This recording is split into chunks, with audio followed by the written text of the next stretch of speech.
মাচার নিচে ঝুলছে লাউ, ডগাগুলোতেও ফুটেছে সাদা রঙের ফুল। সেচ নিষ্কাশন খালের দুই ধার এবং পানির উপরে অবশিষ্ট জায়গা, সেই সাথে পতিত জমির যেগুলো অব্যবহৃত অবস্থায় পড়ে থাকতো, সেখানে এখন লাউ চাষ করে সাফল্যের স্বপ্ন দেখছেন দুই যুবক।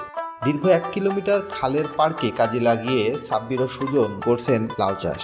এই খালটা অনেক আগের থেকে ধরেন যে পড়ে থাকতো, পানি যাওয়ার সময় পানি মাঠ থেকে পানি নিষ্কাশনের খাল, এটা পানি বেড়ে যেত। আর যখন পানি থাকতো না, এখন ধরেন যে পড়ে থাকে ফাইটে ফুটে যাই শুকনো অবস্থায় পড়ে থাকতো। কেউ কোনো মানে যে কোনো কর্ম এখান থেকে করার আশা করি নাই। আমরা এখন পতিত জমিতে লাউ চাষ করছি পরিষ্কার পরিচ্ছন্নতা করে। হ্যাঁ, আশা যেরকম করেছিলাম সেই রকমই লাউ হচ্ছে। প্রতিদিন 100 থেকে 115টা এইরকম হচ্ছে। বর্ষায় মাঠের পানি নিষ্কাশনের জন্য ব্যবহৃত কুষ্টিয়ার উজান গ্রাম এলাকার খালটি অন্য সময়ে ঝোপে এবং আগাছায় ঢাকা পড়ে থাকত। তবে এবছর পরিষ্কার করে সেখানে হচ্ছে লাউয়ের আবাদ। খালের পানি প্রবাহ ঠিক রেখে এবং পাড়ের কোনো ক্ষতি না করে তারা করছেন লাউয়ের চাষ। তাদের এই চাষ দেখে উৎসাহী হচ্ছেন স্থানীয় কৃষকরা।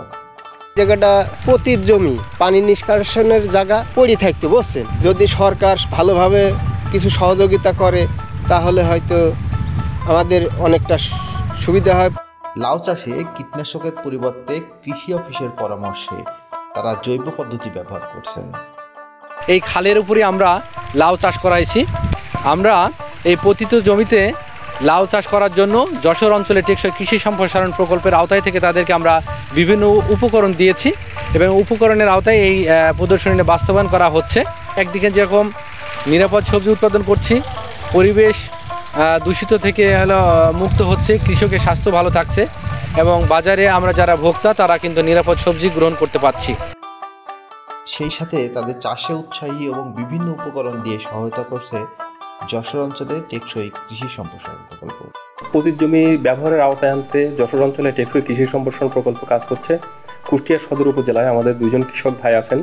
ওনারা পতিত জমি, যেখানে একেবারে ক্যানেল পাড় আছে খালের উপরে, তারা প্রশিক্ষণ নিয়ে কিভাবে নিরাপদ উপায়ে লাউ উৎপাদন করা যায় এই বিষয়ে তারা প্রশিক্ষণ নেওয়ার পরে ক্যানেল পাড়ে তারা লাউয়ের আবাদ করেছে এবং তারা প্রত্যাশা করছে যে এই মৌসুমে প্রায় 2 লক্ষাধিক টাকার উপরে তারা লাউ বিক্রি করতে পারবে।